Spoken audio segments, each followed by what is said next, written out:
Assalamualaikum warahmatullahi wabarakatuh. Perkenalkan, nama saya Nur Fikir Mawati. Saya dari Prodi 3 Keperawatan semester 2B.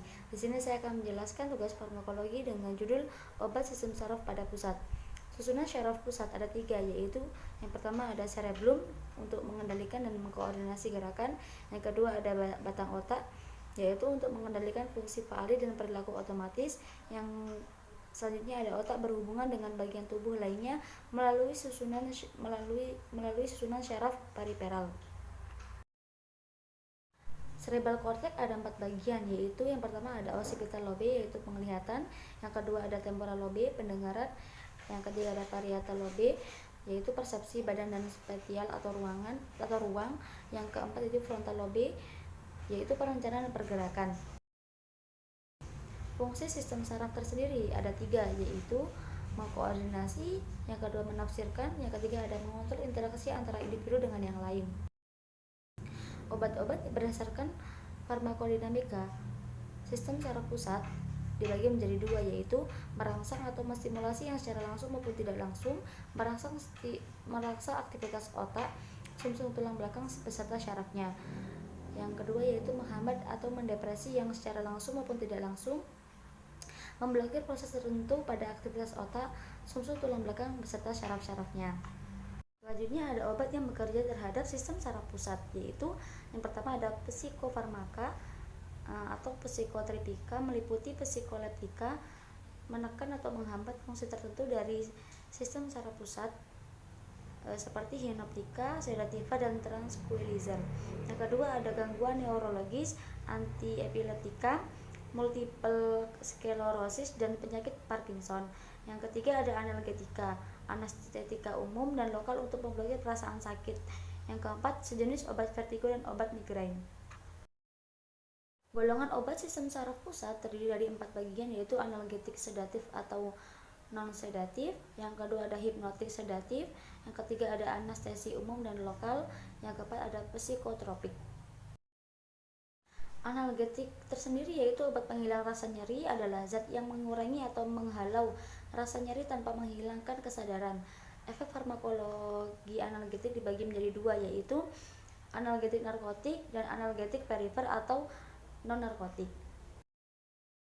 Analgetik opioid atau narkotik yaitu zat yang bekerja terhadap reseptor opioid khas di sistem saraf pusat, hingga persepsi nyeri dan respon emosional terhadap nyeri berubah atau berkurang. Tubuh dapat mensintesa zat-zat opioidnya sendiri, yakni zat endorfin, kelompok polpeptida endogen yang terdapat cairan cerebrospinal dan dapat menimbulkan efek mengurangi efek morfin. Yang kedua ada analgetik perifer atau non-narkotik. Biasanya paracetamol, salisilat yaitu acetosal, salisilamid, dan benorilat. Penghambat prostaglandin yaitu ibuprofen, derivat pirazolin yaitu aminofenazon, derivat antranilat yaitu mefenaminal lainnya atau benzidamin. Efek analgetik tersendiri yaitu meringankan atau menghilangkan rasa nyeri tanpa mempengaruhi susunan saraf pusat atau menurunkan kesadaran, tidak menimbulkan ketagihan atau intensitas nyeri ringan sampai sedang. Analgetik anti radang atau non-steroid antiinflamasi yaitu berkhasiat analgetik, antipiretik, dan menghalau gejala penyakit rema seperti artritis rematika, artrosis. Obat ini juga efektif untuk peradangan lain akibat trauma, juga pada setelah pembedahan atau memar akibat olahraga. Selanjutnya ada hipnotik sedatif, yaitu sedatif adalah substansi yang memiliki aktivitas moderat yang memberikan efek menenangkan. Sedangkan hipnotik adalah substansi yang dapat memberikan onset serta mempertahankan tidur. Selanjutnya, hipnotik dan sedatif merupakan golongan obat pendepresi susunan saraf pusat. Efeknya bergantung dosis, mulai dari ringan yaitu menyebabkan tenang atau kantuk, menidurkan, kehilangan kesadaran, keadaan anestesi, koma, dan kematian. Obat ini digunakan berhubungan dengan sistem saraf pusat seperti tata laksana nyeri akut dan kronik, tindakan anestesia, penata laksanaan kejang, serta insomnia.